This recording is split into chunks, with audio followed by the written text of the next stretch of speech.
right off the top of my head, but you brought Thatcher to a therapist or a coach, if you will, to learn how to better manage negative feedback. And I think that managing negative feedback / comparing ourselves / internalizing other people's views of ourselves too much is something that we all deal with to various degrees, but oftentimes large degrees. Thatcher, what do you feel like going into this and kind of still in the very early side of this project, if you will, and promotion of the project? What do you feel like you've learned on how to deal with potentially negative feedback or criticism so that you feel more confidence in your agility with which you can handle?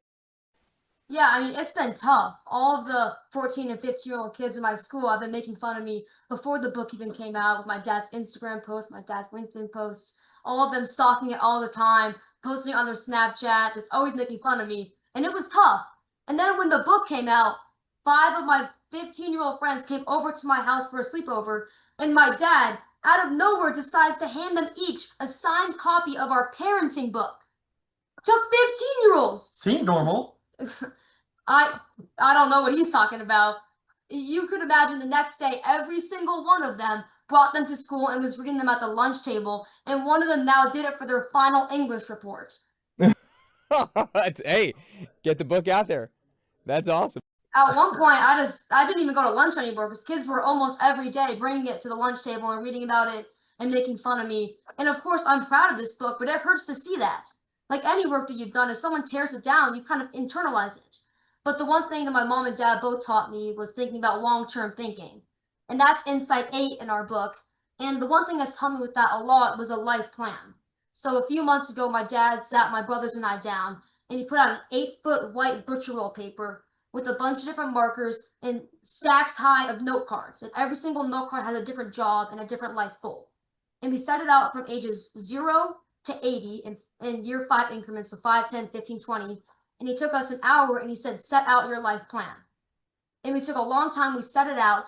And at first I didn't think it was so important, but he explained to us that when times get tough or when you're feeling down, you're able to step away and look at the long term. Talking about if kids are being mean to you right now, is that really going to matter in 5 years when you're applying for jobs or graduating from high school? So I hang it up in my bathroom so that every morning I'm able to look at it, or if I'm feeling down.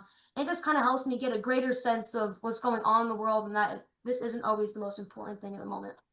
No, I like it. And also, when you get criticized and you maybe start to internalize a little bit, you can realize on your life plan that there's a purpose for it.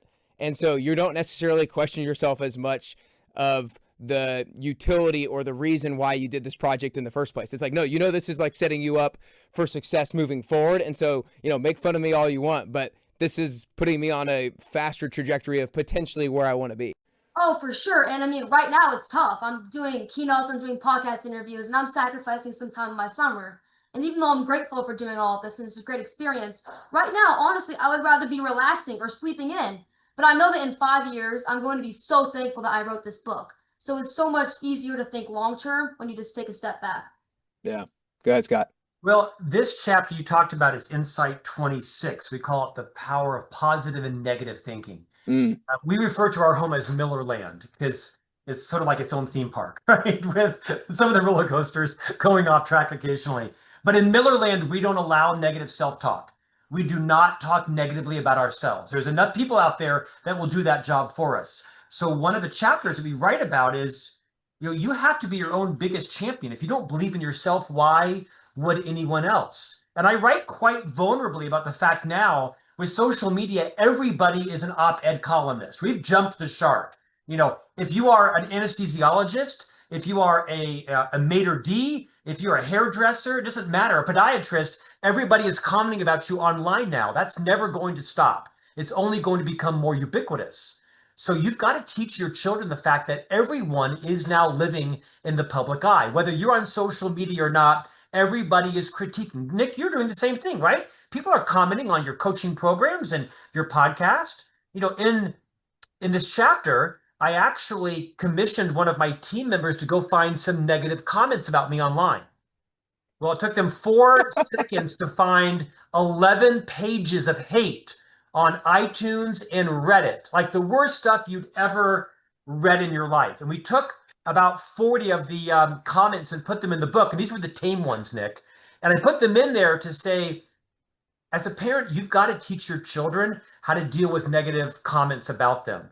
Most of the time, it's grounded in jealousy. And the more you understand that, the less you can internalize it. I read a whole story about how important it is to, accept feedback, solicit feedback, but to have translucent skin, not thick skin, because with thick skin, nothing gets in, but nothing gets out. And I think for Thatcher, one of the learnings here is to recognize that most critical feedback is usually rooted in jealousy. And you kind of have to realize that's more about them than that is about me. 100%. And I think the other thing it does is it normalizes it.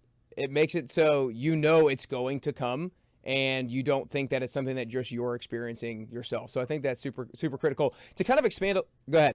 Well, to your readers, buy the book just to read the vitriol about me, because I don't filter it. It's all in there. Yeah. Oh, yeah. Well, there's plenty of other reasons to buy the book other than that, for sure. At some point, I want to make sure I get into